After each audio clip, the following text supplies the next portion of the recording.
In this video, I'm going to teach you how to repair deep gouges in your paint using a little playing card trick. Step 1 is to take your fingernail and scratch at those gouges just to make sure you remove any loose paint that still might be hanging on. Step 2 is to make sure that we clean the surface. You can use acetone, lacquer thinner, mineral spirits, wipe it over your gouges to make sure that there's no oil remaining. The next step is we're going to mix up our paint. Go down to a local Autobody store and you should be able to get them to mix up a paint that matches your car perfectly. We're going to use 1 part of the base coat to 1 part of clear coat. You can get automotive clear coat at the same store, or you can go to AutoZone. Double, toil and trouble. Next, you want to grab an old paintbrush, anything will really do, and we're going to dab this paint on. Try not to drip it everywhere, but it doesn't matter if you make a little bit of a mess. As I immediately drip it. We want to leave some excess on the car. And now for the playing card. We're going to go ahead and swipe off all that excess. I would typically try to swipe in the direction of the scratches. If you have any excess boogers hanging on the end, go ahead and swipe those off. You can already tell that it's starting to look better. This paint isn't super thick, so it's never going to fill those gouges 100% on the first try. So we're going to let this dry for 15 or 20 minutes, and then we can go ahead and do the same process again. We've given it ample time to dry, time to hit it with paint round 2. Give her another swipe. Keep doing layers until all of those deep gouges are totally filled in. The goal for this is to leave as little paint as possible because we have to let this cure overnight, and then tomorrow we're going to sand it. We've given the paint 24 hours to dry. Now it's time to hit it with some sandpaper. So what we have is a little paint stick that I cut up, and we have some 1500 grit sandpaper. You can get a strip like this at AutoZone. Wrap the paint stick in the sandpaper, and then we're going to go call up your boy Chris Fix and get yourself some soapy water.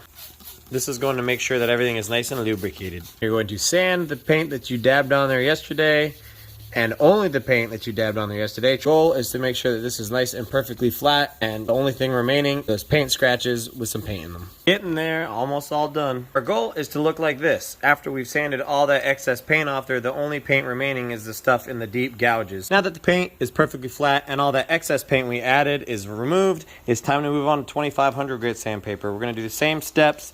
This is important because this makes your life, when you go to buff it, much easier because there's less sand scratches to remove. Sand with the 2500 grit in one direction. That way, when you're done with it, you can see the sand scratches are only facing one direction, and you make sure that all of those 1500 grit sand scratches are completely removed. Our paint is finally ready to be buffed and polished. Get down to Harbor Freight and pick her up one of these Earthquake 12-volt polishers. They're pretty cool, battery powered, and it lasts a fairly amount of time. Or go pick up one of these dual action polishers. These are pretty good and they will not really put any halos in your paint. Or you can go pick up the big guns, which is a rotary tool at Harbor Freight. This, surprisingly enough, is actually the cheapest one. And this will make the quickest work of that. You grab a wool pad, grab yourself some Meguiar's Ultra Cut Compound. I actually really like this stuff and it does a very good job at cutting your paint. Apply a very small amount on the surface, and a little bit of detail spray. Dab it on the car. That way it doesn't sling everywhere. Polish in overlapping lines. Remove all of those scratches. To get rid of any of those halos, the last and final step is to use a soft pad and to go on down to Harbor Freight and get you some Meguiar's Ultra Finishing Polish. Same process, dab it on the car and all the areas that you're going to buff, and then begin your polishing. Wipe off any of the polishing compound, and my God, take a look at that. That looks perfect. Literally, there's no imperfections whatsoever. I guarantee you would not be able to find out where we repaired. If you enjoyed this video and you want to see more like it, feel free to hit that follow button, and don't forget to tell your mother that I